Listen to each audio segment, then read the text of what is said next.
October 2026 मध्ये किंवा 3-4 महिने मागे पुढे करू फार तर, महाराष्ट्र हे पहिलं राज्य असेल की जे राज्य आपल्या शेतकऱ्यांना 100% हरित वीज देईल. आतापर्यंत 1710 मेगावॅटचे प्रकल्प कार्यान्वित झाले आहेत. 4 लाखाहून अधिक शेतकरी त्यात लाभान्वित झालेले आहेत. याचा फायदा असा आहे, शेतकऱ्याला दिवसा वीज मिळेल.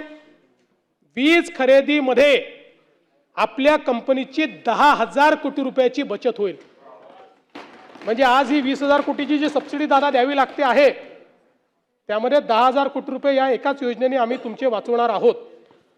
आणि शासनाची आणि जी काही क्रॉस सबसिडी आहे, त्या क्रॉस सबसिडीमध्ये 5,500 कोटीची या ठिकाणी बचत होईल.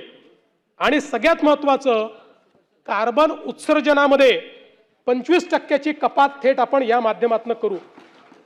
यासोबत राज्याचे शाश्वत विकास आणि उद्योगांना चालना देण्यासाठी एनर्जी ट्रान्झिशन ब्ल्यूप्रिंट आपण तयार केली आहे. 2030 सालापर्यंत महाराष्ट्रामध्ये एकूण जी वीज आपण वापरतो यापैकी 50% वीज हरित सोर्सेसमधनं या ठिकाणी येईल. आणि हे केलेलं काम, याचा स्केल काय हे आपल्या लक्षात आणून देण्याकरता हे सांगतो की गेल्या 2-3 वर्षामध्ये आपण हे काय स्केलअप केलं आहे. आपल्या राज्याच्या निर्मितीपासनं 2022 पर्यंत किंवा अगदी 47 पासून तर 75 वर्ष समजून घ्या, आपल्या राज्यातली आपली निर्मित आणि कॉन्ट्रॅक्च्युअल कॅपॅसिटी होती 37,000 मेगावॅट. 37,000 मेगावॅट. गेल्या 2 वर्षामध्ये आपण जी अतिरिक्त करारित क्षमता तयार केली आहे ती आहे 45,000 मेगावॅट. म्हणजे 37,000 मेगावॅट आत्तापर्यंत केली आणि 2च वर्षात 45,000 मेगावॅट अशी. आणि एकूण जे काही कार्यारंभ आदेश आपण जारी केलेले आहेत, यामुळे वर्ष 2030 साली आपल्याकडे 82,000 मेगावॅट वीज उपलब्ध असेल. आणि त्यातली 45,000 मेगावॅट ही या ठिकाणी जवळपास आपण हरित ऊर्जा या ठिकाणी आपण तयार करणार आहोत. सगळ्यात महत्त्वाचं काय आहे तर याचे दर. आज आपल्याला माहिती आहे की आपली जी लँडेड कॉस्ट आपल्याला पडते 8 रुपयाची पडते.